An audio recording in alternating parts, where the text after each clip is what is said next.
बिस्मिल्लाहिर्रहमानिर्रहीम अस्सलाम वालेकुम। 6 अक्टूबर से टोक्यो जापान में एक स्टेज सजने जा रहा है जिसके अंदर US secretary Mike Pompeo, Japan के फॉरेन मिनिस्टर तोहिमित्सु मोटेगी और ऑस्ट्रेलिया के फॉरेन मिनिस्टर ब्राइस पेन और इंडिया के फॉरेन मिनिस्टर जयशंकर आ रहे हैं और ये सब क्वाड की डिस्कशन शुरू होने वाली है चाइना को काउंटर करने के लिए और खित्ते के अंदर जो नई जंग होने वाली है इसके अंदर कोई बड़ा फैसला लेने के लिए।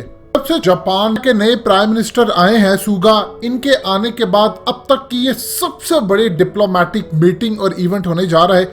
नए जो जापान के प्रेसिडेंट आए हैं इनकी हालिया शी जिनपिंग चाइनीज प्रेसिडेंट से बातचीत हुई है और कहा है कि हम मिलकर काम करेंगे, लेकिन याद रखिएगा जापान का सिर्फ एक ही मिलिट्री अलाय है और वो है अमेरिका। मजीद डिस्कस करने से पहले इस वीडियो को लाइक करें, हकीकत टीवी को सब्सक्राइब करें और बेल आइकन पर जरूर क्लिक करें।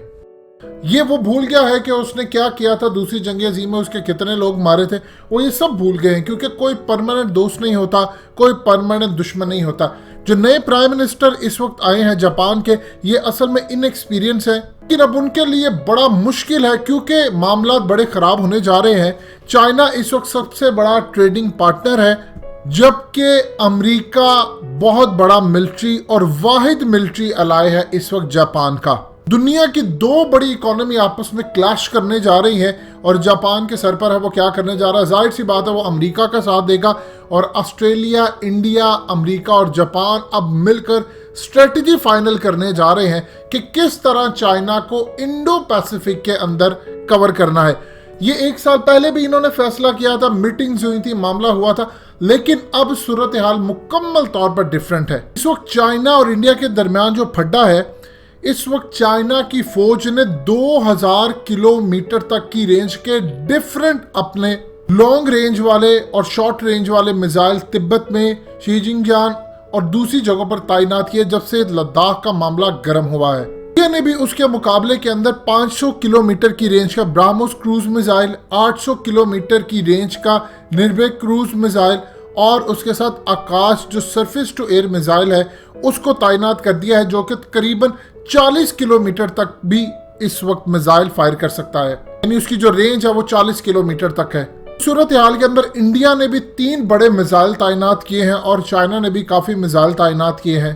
जो इन्होंने सुपरसोनिक ब्राह्मोस और सुपरसोनिक निर्भय तैनात किया है और आकाश तैनात किया, ये बिल्कुल इन्होंने चाइना को सामने रखकर तैनात किए हैं कि किसी वक्त भी यहाँ पर जंग छिड़ सकती है और अगर जंग छिड़ती है तो हम पूरी तरह तैयार रहें। देखिए इस खित्ते के अंदर अगर हम नज़ारा करते हैं खास तौर पर इंडो पैसिफिक के अंदर, तो इंडो पैसिफिक का नाम इसलिए रखा गया था कि इन्होंने इंडिया का चौधरी बनाना था। जनरल हमीद गुल हमेशा ये बात कहते होते थे कि इस खित्ते का चौधरी बनाना चाहता है इंडिया को, और यही चाइना ने हालिया अल्फाज भी इस्तेमाल किए।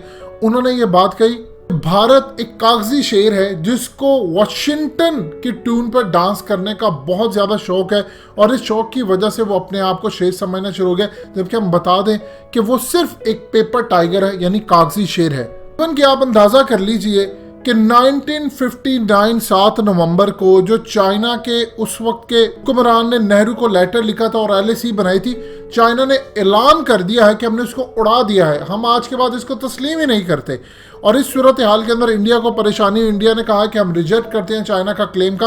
असल अब सूरत हाल आप समझ रहे। देखिए हकीकत टीवी ने आपको पहले भी तफसीली इस पर बात हुई कि 2015 के अंदर आपकी स्क्रीन पर भी चल रहा है, ये जब मोदी का विजिट हुआ था चाइना का तो वहां पर उन्होंने अरुणाचल प्रदेश और उसके अलावा कश्मीर को हिस्सा निकाल दिया था। इसका ये मतलब है कि उन्होंने 2015 में जब मोदी आया था चाइना तो एक पैगाम दे दिया था कि हम भारत को तोड़ने जा रहे हैं। एक आपकी रियासत टूट जाती है तो उसके बाद फिर लाइन लग जाती है। इसके लिए चाइना के पास ऑप्शन मौजूद है, वो लोकल सतह पर बगावत कर सकते हैं और लोकल सतह पर अगर एक बगावत कामयाब होती है, यानी आप अंदाजा कर ले कि फारूक अब्दुल्ला जैसा कठपुतली इंसान खड़े होकर ये बात कहता है कि कश्मीर के अंदर जो लोग हैं वो इंतजार कर रहे हैं कि चाइना की फौजें दाखिल हो जाए और चाइना उन पर रूल करे। जाहिर सी बात है वो पाकिस्तान का नाम लेता तो उसको गद्दार कहलाया जाता, लेकिन जो कि वो कठपुतली रह चुका है वो हमेशा की तरह इनकी हुकूमतों का, तो उसने चाइना का नाम लिया। सो आप अंदाजा कर लीजिए किस लेवल की इस वक्त बगावत हो रही है। और अगर कोई ये समझता है कि चाइना यहाँ पर रुकेगा, सवाल ही पैदा नहीं होता ये जरा एक दफा बर्फ पड़ने दे, ये अक्टूबर का एंड या उसके बाद नवंबर शुरू होने दे, फिर उसके बाद आप देखिएगा तमाशा क्या लगता है। आपको डेली बेसिस के ऊपर ऐसी ऐसी धमकियां, ऐसे ऐसे मनाजिर, ऐसी ऐसी खबरें सुनने को मिलेंगी कि भारत के साथ ये हो गया, भारत के का ये। भारत के पास इस वक्त कुछ नहीं है। चाइना प्लानिंग ये कर रहा है कि हम जो कुछ भी करें उसकी फुटेजेस हमारे पास हो ताकि हम दुनिया को बता सके। ये जो हालिया चाइना के पास तमाम मनाजर और चीज़ें मौजूद थी, इन्होंने इनकी भी फुटेजेस रिलीज करनी है, और इवन के इंडिया ने जो गोलियां चलाई, सब कुछ किया, उनकी फुटेजेस भी। सो इस सूरत हाल के अंदर चाइना के पास जो एडवांस टेक्नोलॉजी है वो इसका इस्तेमाल करेगा। लेकिन बार बार एक चीज़ ध्यान में रखिएगा, अगर इंडिया ने अपने ये मिसाइल तैनात किए हैं तो उसने पाकिस्तान को भी सामने रखकर अपने मिसाइल डिप्लॉय किए हैं पाकिस्तान की साइड के ऊपर। क्योंकि DGISPR ने जो बार बार हालिया बात की है, उन्होंने कहा है कि इतना ज्यादा प्रोवोक कर रहा है इंडिया कि तारीख में कभी भी नहीं हुआ, और बातचीत का जो मरहला है वो तकरीबन खत्म हो चुका है। जब DGISPR ये बात कहें कि बातचीत का मरहला खत्म हो चुका है, तो अगली ऑप्शन क्या होती है? आप इंटरनेशनल कम्युनिटी को बुलाएंगे, वो उन्होंने ऑलरेडी बुला लिया। इसके बाद भी मसला हल नहीं हो रहा तो क्या होता है? लड़ाई, जंग। इसके अलावा दूसरा आपको रास्ता कोई नजर नहीं आता। यही सूरत हाल इस वक्त पैदा होगी। देखिए, अरुणाचल प्रदेश को अब चाइना ने तोड़ना है, ये ज़हन में रखिएगा। ये ऐसा नहीं है कि आप उसको पसे पुष्ट डाल दें और ये कर दें कि इस पर बात नहीं होगी। चाइना ने अब उसको तोड़ना है। अरुणाचल प्रदेश टूटा तो इनकी 7 सिस्टर रियासतें टूट जाएंगी, और 7 रियासतों में 4.5 करोड़ लोग अगर अलग हो जाते हैं तो फिर आप अंदाजा कर लीजिए कि मामला किस सतह पर पहुंच जाता है। आप क्या समझते हैं कि इतनी आसानी से भारत ये टूटता हुआ देखकर चुप करेगा? जाहिर सी बात है, वो रिएक्शन के तौर पर चाइना पर भी हमला करेगा, चाहे उसकी कैपेसिटी हो ना हो। लेकिन वो उससे भी ज्यादा चाइना को नुकसान पहुंचाने की कोशिश करेगा गिलगित बल्तिस्तान वाली साइड पर। वो कहेगा कि अगर चाइना ने मुझे मेरी शार्क से पकड़ लिया है तो मैं भी चाइना को उसकी शार्क से पकड़ूं। वो कौन सी जगह है? वो गेटवे है गिलगित बल्तिस्तान। काशगर से शुरू होता है, फिर गिलगित बल्तिस्तान, और फिर आगे जाकर गवादर की साइड पर। और यही वो जगह है जहां पर यह लड़ाई होने का बहुत ज्यादा चांस है, जिसकी नेमतुल्लाह शाह वली ने भी ऑलरेडी प्रिडिक्शन की है कि इन्हीं इलाकों के अंदर जंग होनी है।